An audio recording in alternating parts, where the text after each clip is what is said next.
pensar no que essa mulher pode ter, tá? E aí, depois, o que mais que eu marcaria na segunda fase, né? Vamos para a segunda fase. Refere também episódios de urgência urinária frequente. Também marcaria episódios de urgência urinária frequente. Então, eu já sei que eu tenho uma mulher no menacme que sangra muito, que tem dor pélvica crônica e que tem urgência urinária frequente. Aí, no exame, o que é importante para mim aqui nesse exame? Útero aumentado. Ela tem um útero que não é de tamanho normal. Então, olha só, vamos juntar nossas pecinhas. O que a gente já tem? A gente já tem uma mulher de 38 anos que tem um sangramento uterino normal, dor pélvica crônica, que ela tem urgência urinária e o útero dela não tem um tamanho normal. Tá vendo como vai ficando mais fácil a gente entender o enunciado, se a gente for marcando aquilo que é mais importante? Aí vamos para o exame de imagem. O exame de imagem vê o que é importante para a gente. Ultrassonografia transvaginal, presença de múltiplos miomas intramurais, subserosos e submucosos. O que eu marco? Mioma intramural, subseroso e submucoso. Porque a gente sabe que ela tem os 3 tipos de miomas. Por quê? Cada tipo de mioma geralmente dá um tipo de sintoma. E aí a gente marca isso aí que é importante. E lá no hemograma, o que eu faria nesse aí? Eu circularia essa hemoglobina e esse hematócrito e já botaria uma setinha do lado, anemia, para a gente ficar atento. Então, agora vamos pensar em tudo que a gente tem nesse caso. A gente tem uma mulher de 38 anos, com sangramento menstrual intenso, com dor pélvica crônica, com urgência urinária, que tem um útero aumentado e que no ultrassom mostrou que ela tem vários miomas e ela tem anemia. Ela tem anemia porque ela sangra muito. Olha como ficou mais fácil da gente entender o caso. Eu não sei se vocês acham que ficou mais fácil. Queria até o feedback de vocês. Mas eu acho que fica muito mais fácil a gente destacar aquilo que é importante para conseguir entender o que o caso quer da gente. Ok? Vocês entenderam direitinho? Posso seguir? Posso? Então tá. Aí vamos para a primeira pergunta. Pode pôr aí, Beth. Qual é o diagnóstico mais provável e quais os achados clínicos e de imagem que sustentam essa hipótese? A gente vai marcar também na pergunta o quê? O que ele quer que eu fale? O diagnóstico, marca, diagnóstico. E ele quer o quê? Os achados clínicos e de imagem. Então, você vai marcar clínico e de imagem. Olha como ficou mais fácil. Ele quer o diagnóstico e ele quer quais os achados clínicos e de imagem que vão sustentar essa hipótese. Vocês conseguiram entender?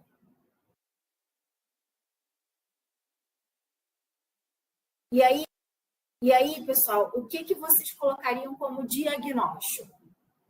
Diante disso que a gente discutiu.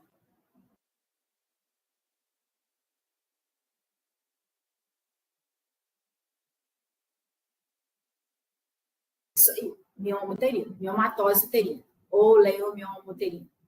Seria o que... E o que sustenta, vamos lá, quais são já... A gente já sublinhou, já está sublinhado já. É só a gente responder o que a gente já sublinhou lá no texto. Quais os achados clínicos? O que eu tenho de achado clínico que sustenta a minha hipótese do mioma? Vamos lá. Doutora, no meu, eu tinha colocado hipermenorreia, dor pélvica crônica, útero aumentado irregular, e eu também coloquei episódios de urgência urinária, mas eu vi que no gabarito essa opção não entrava, não caberia. Na verdade, assim, por que não caberia no nosso gabarito essa questão? Porque urgência urinária ela pode estar ligada a outras questões também. Nesse caso, se eu falar agora um pouquinho da urgência urinária, eu vou acabar dando spoiler do resto das questões. Então, depois eu vou te explicar melhor por que urgência urinária não entraria. Mas o resto é tudo isso mesmo que a gente colocaria. Sangramento, dor pélvica. Não, a gente pode botar urgência urinária sim, entra no gabarito sim. Agora que isso que eu ia falar, tá no gabarito sim. Tá no gabarito sim, agora que eu vi. Porque a gente comprime também, né, o útero. Eu vou colocar aqui o gabarito. Posso colocar aqui, Natália? Então, não, ainda não, porque falta o resto da questão. A gente falou dos clínicos. Vamos lá, o que a gente tem de clínico aí que a gente já marcou? Sangramentos menstruais intensos, né? E prolongados. A gente tem a dor pélvica crônica. Se quisesse acrescentar com peso de baixo ventre, a gente poderia colocar. A gente tem urgência urinária e tem o útero aumentado e irregular na palpação. A gente tem isso. Tá? Agora, vamos para a parte da imagem. O que sustenta a nossa hipótese diagnóstica a partir da imagem?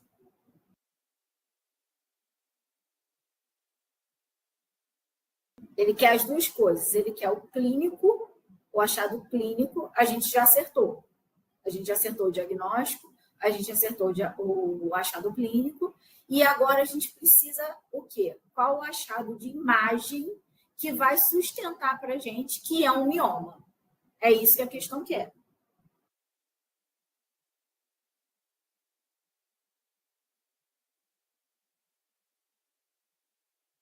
Vocês conseguem ver para a gente? Alguém consegue responder para mim isso? Isso aí. Vamos lá. A gente tem o achado de imagem. O que a gente tem? É só... Olinto, pode falar.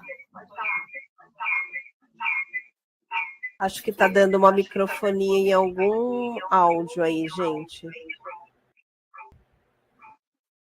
É no meu, doutor. É porque eu estou mudando do celular para o computador. Ah, tá bom. Não tem problema não. Desculpa. Vamos lá. Imagina. A resposta, gente, ela já está no texto para gente. Por isso que é importante a questão da nossa interpretação, porque ela já está aqui. Imagem. O que eu tenho de imagem? Tem uma ultrassonografia transvaginal. É só a gente colocar presença de múltiplos miomas intramurais subserosos, submucosos, o maior medindo 6 centímetros. Conseguiram entender? Por que a gente sublinhou aquilo tudo? É questão da gente interpretar. Ele quer o clínico estava lá em cima. E depois ele bota para você um exame de imagem. Imagem, o que sustenta para a gente? Ela tem um útero cheio de mioma intramural, submucoso, subseroso. Ele até botou um maior de 6 centímetros, mas isso aí para a gente é só mais uma coisa para dizer que tipo, tem muito mioma e o mioma de 6 centímetros é um mioma grande. Isso aí nem seria tão importante, mas se está aí como o diagnóstico, a gente vai colocar isso. Deu para entender a questão da interpretação, o quanto é importante? Rodrigo, foi Rodrigo? É porque para mim aqui está parado de compartilhar o webcam, eu não estou vendo. Alguém que tinha falado que foi muito sucinto. Conseguiu entender? Rodrigo, isso. Uhum. Conseguiu entender, Rodrigo, a importância? Sim, tanto que na minha resposta, até eu tinha colocado assim, eu fui bem direto. Eu coloquei, né, miomatose uterina e na verdade eu não me atentei à primeira parte clínica e só fui para a parte das imagens. Coloquei presença de múltiplos miomas no exame ultrassonográfico com maior medindo 6 centímetros. E a parte clínica eu não coloquei. Por isso que eu estou explicando para vocês que é importante a gente sublinhar também na pergunta o que ele quer. Entendeu? Porque senão a pergunta, às vezes eles fazem uma pergunta com vários itens que você precisa responder e você na hora você está nervoso, você não interpretou direito. Então, quando você sublinha o que a questão quer, fica muito mais fácil, porque aí você vê lá, eu sublinhei lá, igual eu falei para vocês, diagnóstico, achados clínicos, imagem. Aí eu só vou seguindo. O diagnóstico é o que é o mioma, os achados clínicos, aquilo que a gente conversou, e de imagem já estava aí para a gente. E a gente fica muito mais fácil de gabaritar a questão. E isso, Rodrigo, que você falou, é uma coisa muito comum de acontecer, né? Quando a gente faz alguns recursos da discursiva, é Só isso. Caramba, eu não li, né? Ou, na verdade, você leu, mas só que você não prestou atenção, né? Por conta de todo esse nervosismo, o cansaço mental também, porque vocês fazem essa prova à tarde, né? De manhã tem a questão múltipla escolha, você já está cansado, então à tarde esse cansaço mental faz a gente realmente ficar mais desatento, tá? Então por isso que essa técnica, né, de você ir lá e sublinhar e voltar, é para te trazer à memória aquilo que você tem que redigir, tá bom? Alguém falou aqui, então sua não é o diagnóstico. Não, por quê? Sua seria um sangramento uterino anormal, só que nesse caso, ela tem sua sim, ela tem um sangramento uterino, mas ela já tem um diagnóstico. Por quê? Ela já tem um exame físico que comprova que ela tem, porque lembra lá do Palme-Cohen? Não sei se vocês lembram, que podem ser causas estruturais. Então, isso aí é uma causa estrutural de sua. Então, sua não entra como o diagnóstico, entra o mioma, tá? Porque nós já temos o mioma. Já temos o diagnóstico do mioma aqui. Ok? Vamos para a próxima, então? Rafael, você quer perguntar alguma coisa? Acho que o seu... não estou te ouvindo.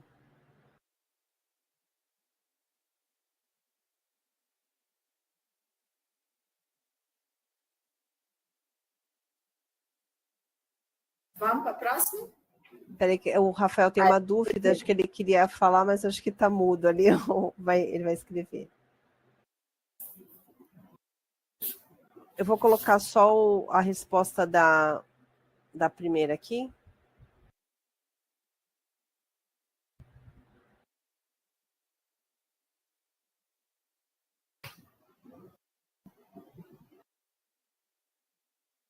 A pergunta dele aqui, Natália, você viu? Ó, se eu colocasse ultrassom antes do mioma, estaria errado? Então, vamos seguir a ordem da questão, para a gente não se perder. Ele queria primeiro o quê? O diagnóstico. Então, a gente colocaria o diagnóstico e depois os achados clínicos e os de imagem. Entendeu? Vamos seguir o padrão da questão. Até porque a gente não sabe a cabeça de quem vai estar corrigindo. Então, vamos botar tudo certinho. Errado? Não estaria. Mas, se você colocasse só o ultrassom antes do mioma, errado não estaria, mas está fora da ordem. Vamos seguir a ordem para a gente não esquecer de nada. Tá bom? Vamos lá, a segunda. Vamos. Quais as complicações? Aí ele quer o quê? Complicações. Marca aí, gente, complicações. Ele quer a complicação. Podem estar associadas a essa condição. Essa condição, o quê? O mioma, que é o nosso diagnóstico. Conseguiram entender? Doutora, nessa segunda questão, eu coloquei câncer uterino e coloquei choque hipovolêmico, mas ela não estava no gabarito. Não existe nenhuma possibilidade de ser também uma complicação? Não. Nesse caso, ela com 9 de hemoglobina, dificilmente ela faria um choque hipovolêmico, entendeu? É a complicação relacionada a esse caso dessa paciente. Se fosse uma paciente que você, vamos supor, que você estivesse atendendo em outro ambiente, aí sim você poderia botar um choque no pronto-socorro. Se ela tivesse hipotensa, taquicárdica, com uma anemia mais grave, aí sim a gente poderia botar choque hipovolêmico. Tá bom? Vamos lá. Quais as complicações que a gente tem aí nesse caso? Uma já está aí no gabarito, no enunciado para gente. Que eu, inclusive, falei para vocês. Anota aí.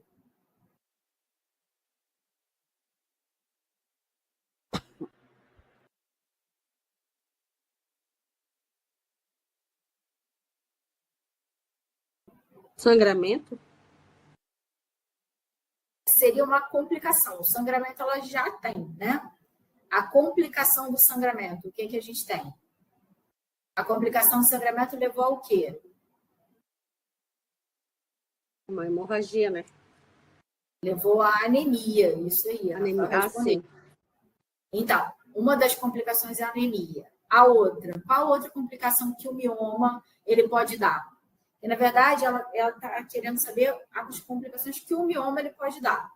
Ele pode dar nessa mulher que tem um monte de mioma dentro do útero. Ele pode dar o quê? Infertilidade, porque ela tem mioma submucoso, tem mioma intramural, o útero dela é irregular e deformado. O embrião pode não implantar de forma adequada. Outra coisa que ela tem, né? Tem a dor pélvica, que alguém respondeu, Laís respondeu aí, dor pélvica, tá? A dor pélvica por causa do mioma, né? Do peso que o mioma faz, da reação inflamatória que o mioma faz. Útero aumentado não seria. O útero aumentado, ele levaria a uma complicação. Qual seria a complicação? Urgência urinária, que a gente poderia ter. Necrose miomatosa também a gente poderia ter, tá?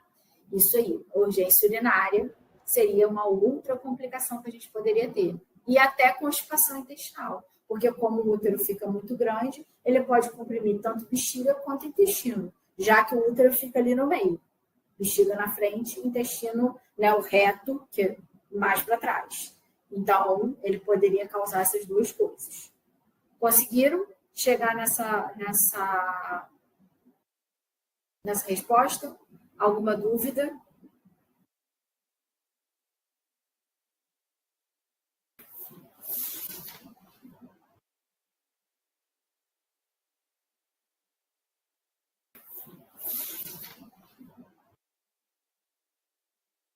Podemos passar para a próxima? Vou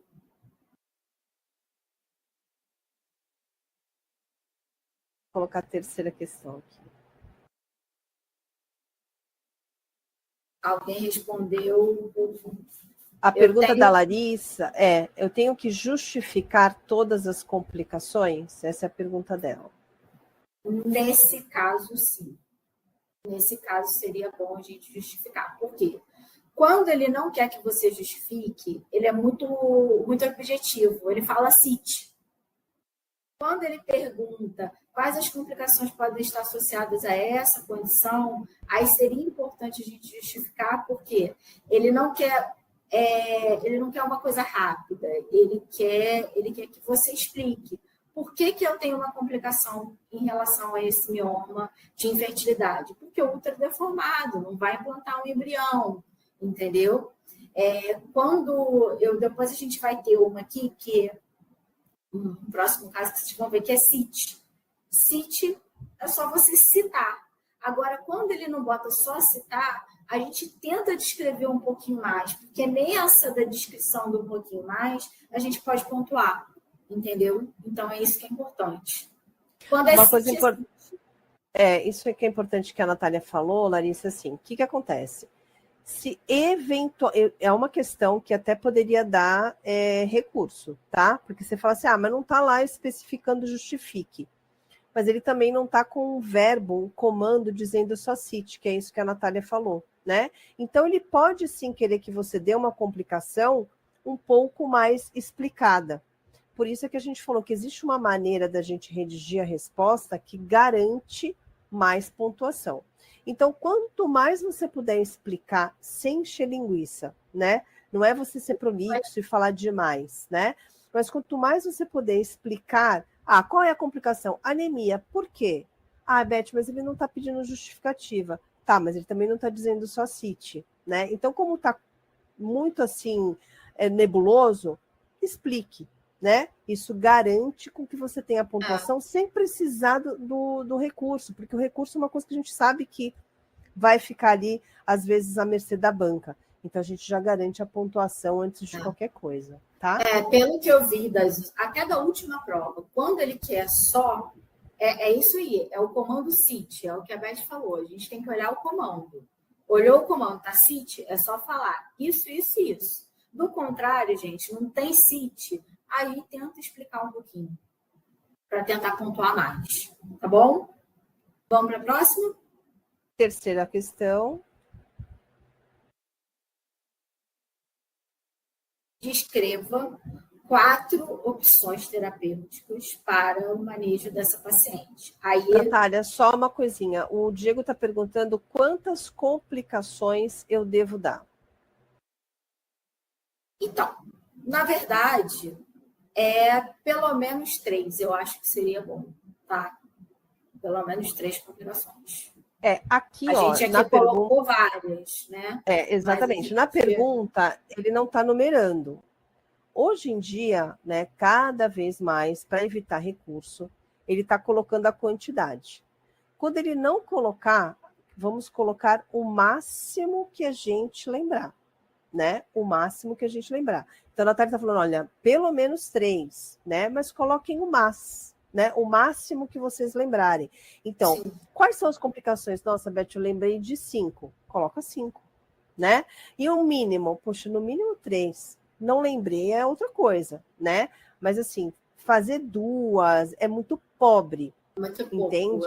Por isso que eu falei, pouco. No mínimo 3. No mínimo 3, de 3 para frente. E que bom que eles estão cada vez mais colocando o número ali, entendeu? Cite 4, por exemplo, agora. Descreva 4 opções terapêuticas. Que bom, né? Então, vamos. Isso. Aí, o que a gente vai fazer? Descreva, gente. Olha só como é que já muda. Não é cite. É descreva. Ele quer o quê? Que você fale um pouco mais. Senão, ele vai falar cite. Descrever é o quê? Eu tenho mioma e o tratamento do mioma é X, Y, Z por causa disso. Entenderam? Como já muda a questão do cite para o descreva? Descrever, ele quer que você fale mais. Então, você vai falar mais. E aí, o que a gente vai marcar aí do nosso enunciado? A gente vai marcar, né, da nossa pergunta 4, porque a gente sabe que são 4. Não adianta botar mais que 4, porque ele só vai considerar as 4 primeiras, tá? E o que ele quer? Terapêutica, tratamento. Então, eu preciso de 4 tratamentos, descrever 4 tratamentos. Quais seriam? Aí alguém já botou aqui, AINE, esterectomia, ACO e DIL. Tá, mas por quê? Entendeu, Rodrigo? O Rodrigo está até rindo. Porque ele está te pedindo para o quê? Descrever. Ele não está te pedindo para citar. Se ele tivesse te pedindo para citar, a sua resposta estava certa. Só citou. Você não descreveu. Então, vamos lá. Em cima da resposta, quais são o que a gente pode falar aí nesse caso? Embolização das artérias uterinas. Por quê? Por que da embolização? Porque ela reduz o fluxo do mioma. Tem que, descrever, não é citar. DIL de levonorgestrel. Por que o DIL é importante? Para ele reduzir o sangramento e melhorar a anemia. Miomectomia. Em quem que a gente vai fazer miomectomia? Em paciente que quer gestar. Para preservar, porque um útero grande desse tamanho, uma paciente que não quer gestar, eu não vou ficar tirando miomia por miominha. Eu tiro logo o útero inteiro. E vocês entenderam o que é importante? A gente descrever. Mais alguma?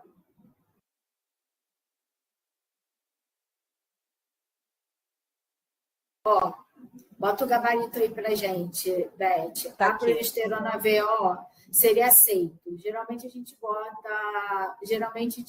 os dois, né? No caso do mioma, a gente faz o combinado, o anticoncepcional combinado para diminuir o sangramento uterino normal, tá?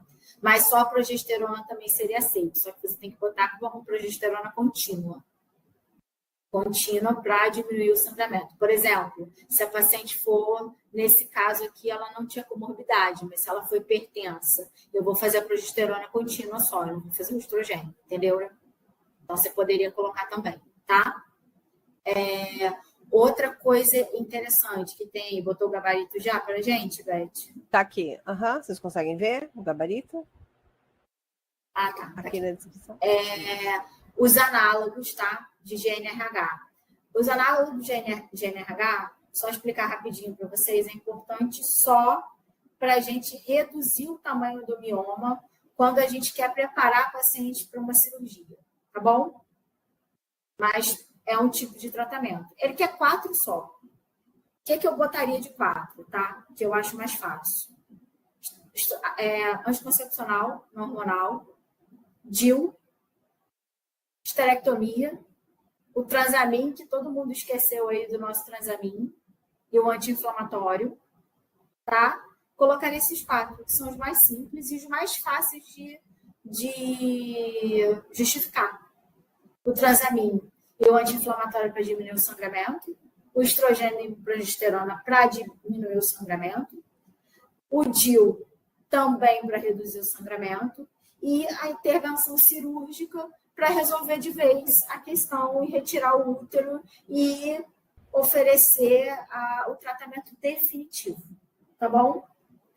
Explique, não é cite, explique o impacto da localização dos miomas nos sintomas clínicos. Localização, o que eu marquei aqui na minha pergunta? Explique localização, miomas, sintomas clínicos. O que ele quer que você diga? O que o mioma intramural está fazendo de sintoma?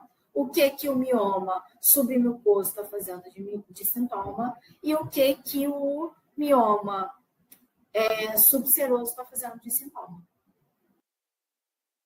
E aí? Doutora, essa eu também fiquei na dúvida. Porque, assim, no enunciado ele só fala que ela tem mioma intramural e o submucoso. E daí eu expliquei sobre os dois. Eu acho, Bia, a gente corrigiu algumas coisas ali de atualização, ó. Acho que é por isso, não foi nem... Porque a Natália deu uma corrigida ali, ó. E aí ela colocou, porque justamente estava faltando essa informação. Então, a gente colocou ali entendeu? Por isso que você não tinha visto mesmo, porque estava sem essa informação do subseroso, tá? Mas aí, nesse caso, se fosse só os dois, eu teria que explicar mesmo assim o subseroso? Não. De acordo com a pergunta? Ele está querendo explicar o impacto da localização dos miomas no sintoma. Nesse caso, ele está perguntando da paciente.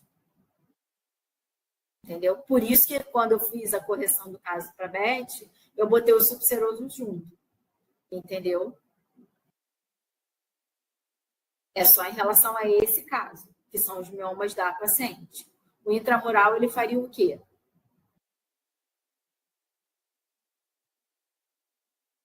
Eu coloquei que o intramural ele é o mais comum e é o que causa hipermenorreia, o que pode levar ao quadro de choque hipovolêmico e anemia. Na verdade, o que mais sangra é o submucoso, tá? Que é aquele que fica dentro do útero. É ele que dá a hemorragia intensa. Não, eu não coloquei que mais sangra, eu coloquei o mais comum. Ah, sim, mais comum. Ok. Mas você falou alguma coisa de hemorragia intensa, não falou?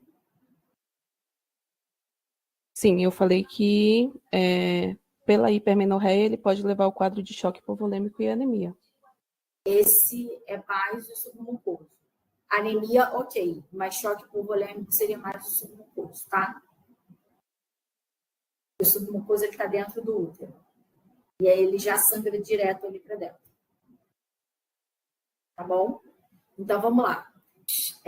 Quais seriam os impactos? O submucoso.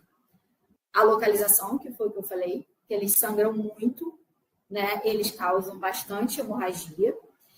Eles estão associados à infertilidade em função da distorção da cavidade. E tem até outra coisa que a gente nem botou aí no gabarito, que poderia entrar também. Algumas pacientes, elas parem esse mioma submucoso. Chama mioma parido, não sei se alguém já ouviu falar. E isso sangra muito, isso leva a paciente para a emergência.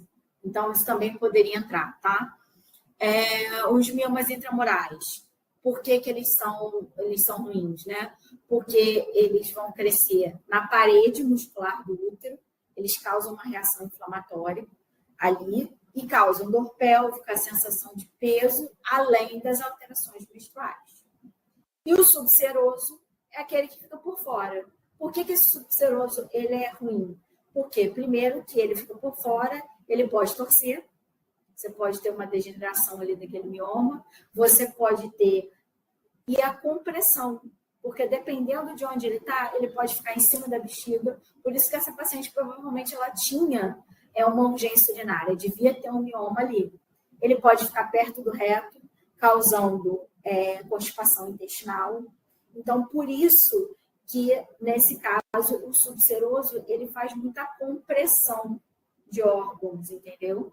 E aí ele causa sintomas compressivos, na maioria das vezes. Ok, pessoal? Prolapso uterino, não.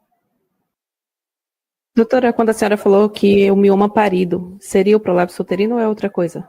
Não. O mioma parido é quando a paciente pare, igual um bebê, o mioma. O mioma vai para a vagina. Ele fica preso na vagina. O prolapso uterino é quando o útero vem para fora.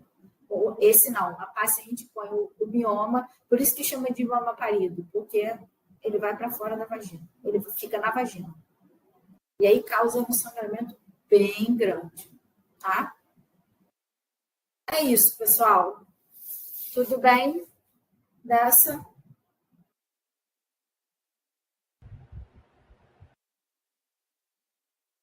Podemos ir para o próximo caso. Então, vamos lá, vou colocar aqui. Então foi, tá bom, que eu tenho as perguntas aqui. Vocês conseguem Eu só ampliar conseguia. frente a tela de vocês?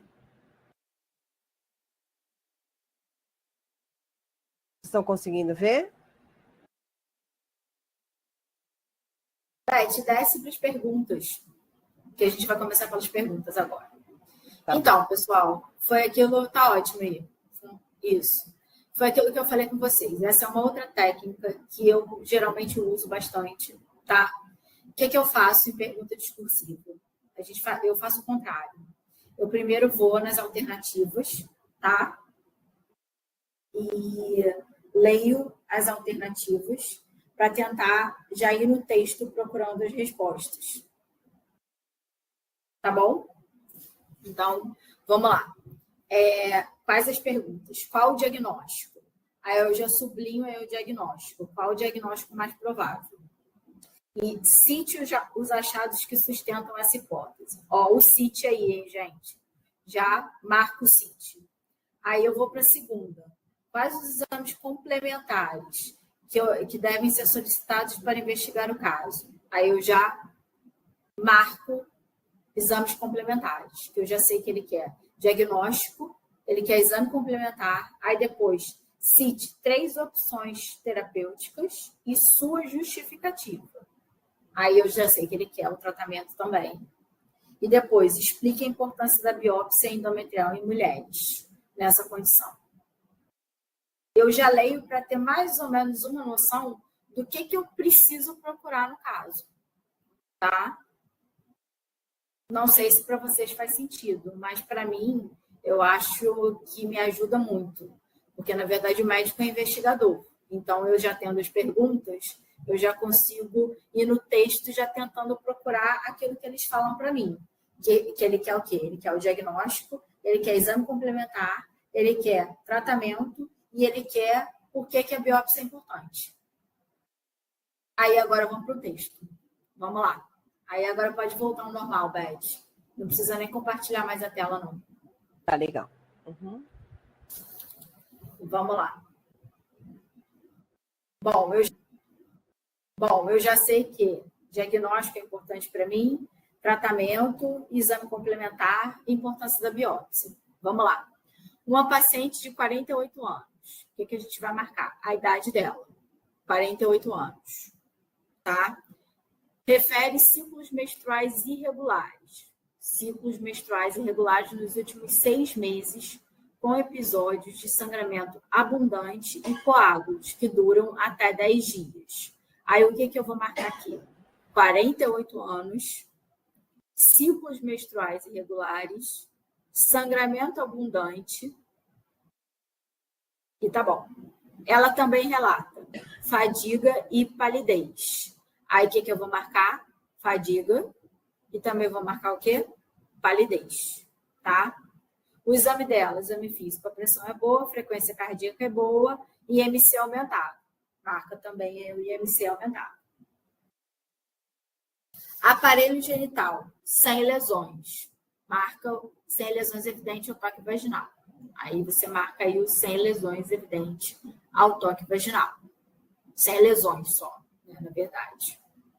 E aí ele me mostra um exame. Ele bota um exame da tireoide para dizer que ela não tem nenhum problema endócrino, mas o que é importante aqui? Eu tenho 9 de hemoglobina e 28 de hematócrito. Circula isso aí e escreve anemia.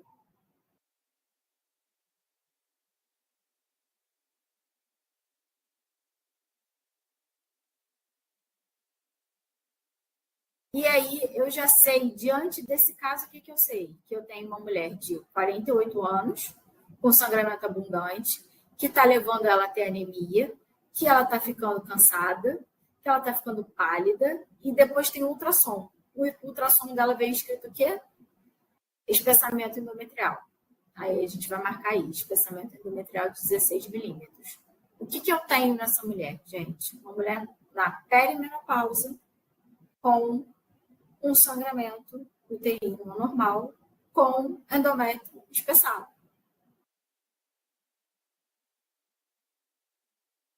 E aí vamos para as perguntas. Qual o diagnóstico mais provável? Qual o diagnóstico, pessoal? Não. Doutora, eu respondi sangramento uterino normal e parei aí.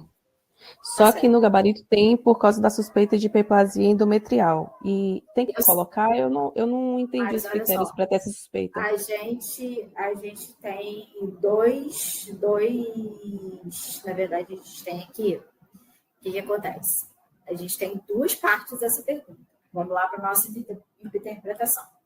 Qual o diagnóstico?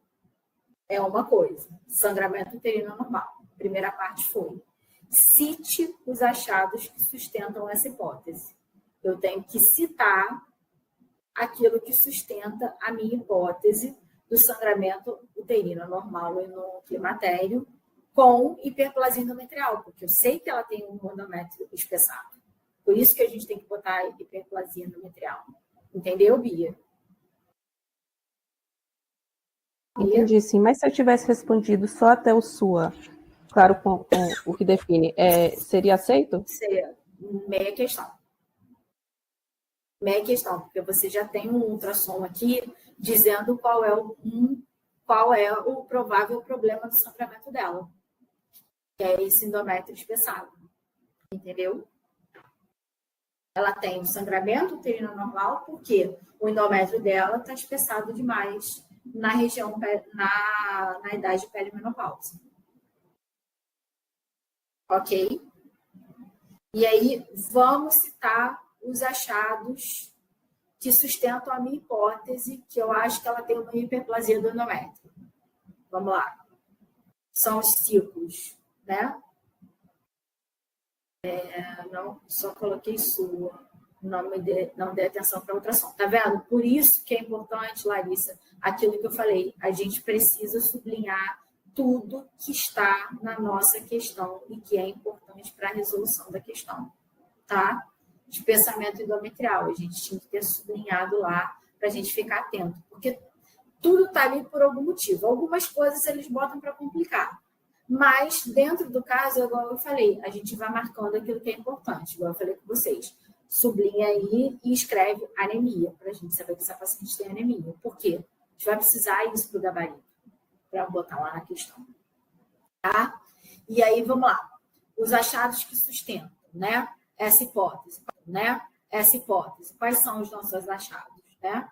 São os ciclos irregulares, com sangramento abundante, o espessamento endometrial lá no nosso ultrassom, que é um endométrio de 16, é muito espessado para essa mulher, tá? E anemia, que eu tinha dito lá para vocês. Sublinha anemia, por causa disso. E aí a gente já mata a questão. Entenderam? Ficou alguma dúvida? Uma mulher com endométrio espessado. O que é a primeira coisa que a gente precisa fazer nessa pessoa? O que é mais importante eu saber? Se eu tenho endométrio espessado, eu tenho um endométrio que não é normal. Hemograma completo? Ok, a gente tem que fazer esteroscopia, tá certo? Mas a biópsia, é isso aí. A primeira coisa que a gente precisa fazer numa mulher com endométrio espessado que sangra é biópsia. Nem sempre a esteroscopia é o padrão ouro, mas nem sempre a gente vai ter a esteroscopia à mão. Então, a gente pode fazer uma biópsia com uma pipele, uma NOVA que tá. O ultrassom transvaginal não seria aceito, porque ela já tem um ultrassom transvaginal. Então, a gente não precisa de um outro ultrassom transvaginal, né? Eles pedem os exames, né? Então, o que a gente faria? Número 1, biópsia, porque a gente precisa avaliar. Por que a biópsia é tão importante? Eu tenho endométrio espessado, eu posso ter um câncer de endométrio, eu posso ter uma hiperplasia endometrial sem atipia, e aí eu vou fazer um tratamento X, e eu posso ter uma hiperplasia endometrial com atipia, que eu vou fazer outro tratamento. Então, eu posso ter 3 tipos de diagnósticos aí, tá bom? E aí, vamos lá. Qual outro, o que seria importante nesse caso? Um coagulograma, tá? Para a gente avaliar se essa paciente tem alguma questão de coagulação, né? A gente falou da esteroscopia. Por que a esteroscopia? Porque a esteroscopia é importante e é o padrão ouro, porque eu visualizo esse endométrio e, ao mesmo tempo, eu já posso fazer uma biópsia junto, tá? Se botasse aqui também, esteroscopia diagnóstica com biópsia endometrial também estaria certo, tá? Hemograma completo, porque a gente precisa investigar a gravidade dessa perda. O paciente já tem 9 de hemoglobina. É porque ela está perdendo bastante sangue, tá? E o outro é o coagulograma, que também seria importante para a gente excluir qualquer causa de algum problema de coagulação que levasse ao sangramento. Tá bom? Entenderam? Ficou alguma dúvida? Aqui, ó, só para até o Diego que tinha perguntado quantos, né, daquela vez as complicações, aqui é a mesma coisa. Quais exames complementares devem ser solicitados? Aqui já tem um verbo que é de obrigatoriedade, né? Que a gente está colocando aqui o de deve, né, Natália? Então, se eu falar menos do que isso, do que deveria ser solicitado, eu já perco ponto, né? Então, Sim. Tem que tomar cuidado com isso, né? Então, nesse caso aqui, eu teria que colocar tudo aquilo que deveria realmente ser solicitado, né? Aí alguém falou aqui, ferritina, outras coisas, isso aí não necessariamente deveria ser solicitado. Ressonância magnética, não nesse momento. Mas esses 4 que nós colocamos aí são os obrigatórios, tá bom? Perfeito. Podemos ir para o próximo? E a sua justificativa. Deixa eu colocar aqui. Rodrigo, aí, ó. Para o Rodrigo, cite e depois justifique. Ele quer que você cite e justifique. Marca o verbo. Cite 3 e justifique. A gente vai citar 3 opções terapêuticas. Quais seriam as 3 opções? E justificar quais seriam as opções terapêuticas. Tá. Dispositivo intrauterino. Ok. Por quê? Por que a gente poderia botar um DIU? Ele quer justificativa. Não pode esquecer, ele não quer só que cite, gente. Ele quer citar e ele quer que justifique. Aí vamos supor, o DIU de levonorgestrel para reduzir o sangramento e controlar o endométrio. Por quê? A progesterona, ela tende a diminuir o tamanho do endométrio. Tá bom? Essa é a minha justificativa. Qual seria o outro?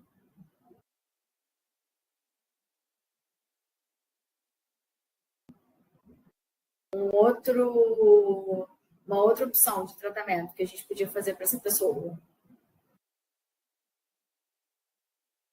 Progesterona oral, Transamin. Por que o Transamin, Bia? Por quê? Porque ele controla o sangramento agudo.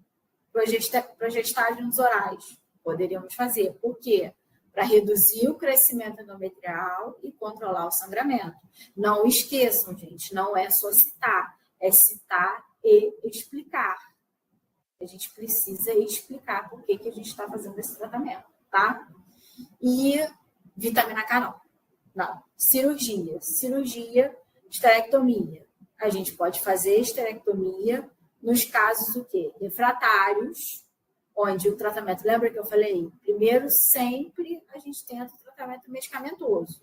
Depois, a gente tenta, não deu certo o medicamentoso, a gente parte para o cirúrgico. Ou, quando a gente tem uma suspeita de malignidade, é óbvio que a gente vai fazer um tratamento mais invasivo e provavelmente um tratamento cirúrgico. Nesse caso, a gente poderia fazer o sulfato ferroso, mas assim, são 3 opções terapêuticas. Quais são as mais importantes? Ele está me pedindo só 3, entendeu?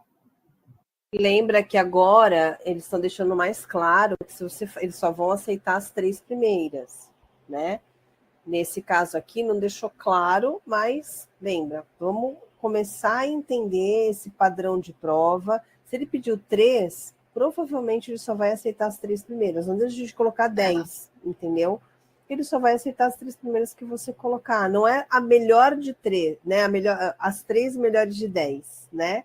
Então, isso que é importante a gente considerar. A gente tem que pensar sempre, quando ele pede 3, você vai pensar o quê? Nas 3 primeiras opções. Nas 3 primeiras melhores opções, entendeu?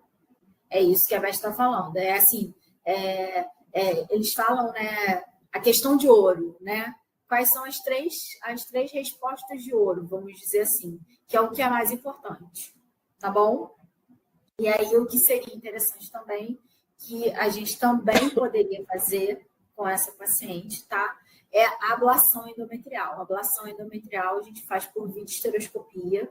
O que a gente faz? A gente raspa, é como se tivesse uma raspagem desse endométrio que está espessado, tá? Às vezes surte um bom efeito, às vezes não, tá? Mas isso é em caso mais refratário de sangramento. Às vezes a gente pode até fazer um combinado ablação com DIU, onde a gente tem uma melhor resposta até dessa situação, tá? Mas o importante era, gente, justificar. Não era só citar, tinha que justificar, ok? E vamos lá, uma pergunta, Beth. Tá, explique.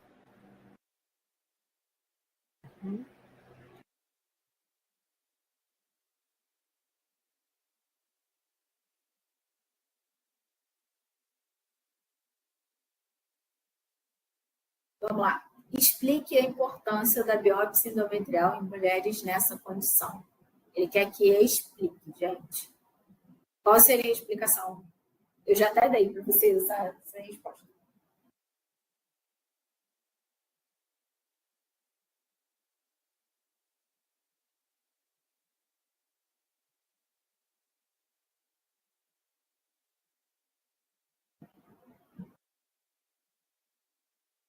Eu coloquei que serviria para excluir câncer de endométrio, mas eu vi que estava extremamente pobre.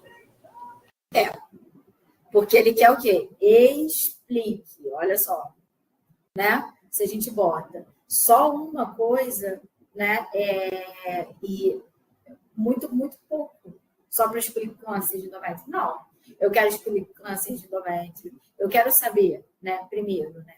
Por que é importante a biópsia? Primeiro, eu tinha dito isso lá para vocês, para a gente ver se é uma condição maligna, se é uma condição de uma hiperplasia simples, que a gente trata com medicamento, ou se é uma hiperplasia com atipia complexa, que a gente vai ter um acompanhamento maior, ou então até já partir para uma esterectomia, tá?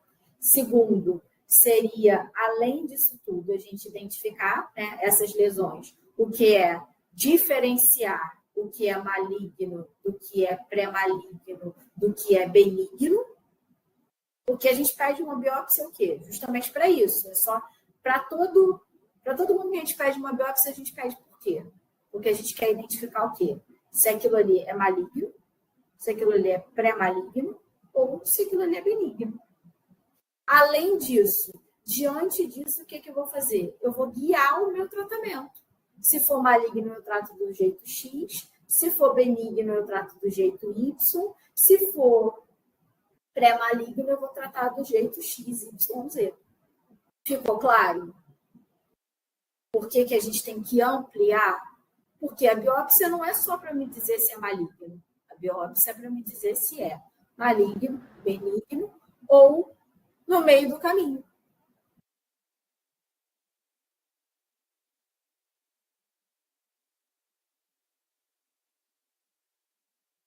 Vou colocar a resposta aqui para vocês poderem ver. Isso.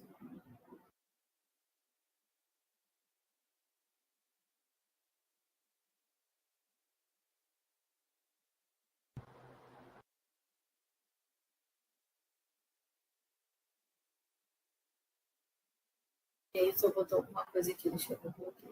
Descartar a malignidade, músculos de prazer, sem disposição.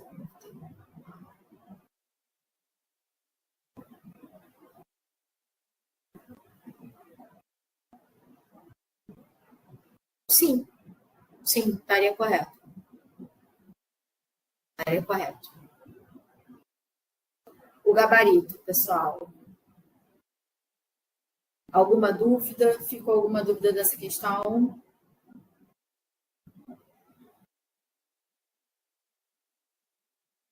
Vamos lá, vamos para a próxima.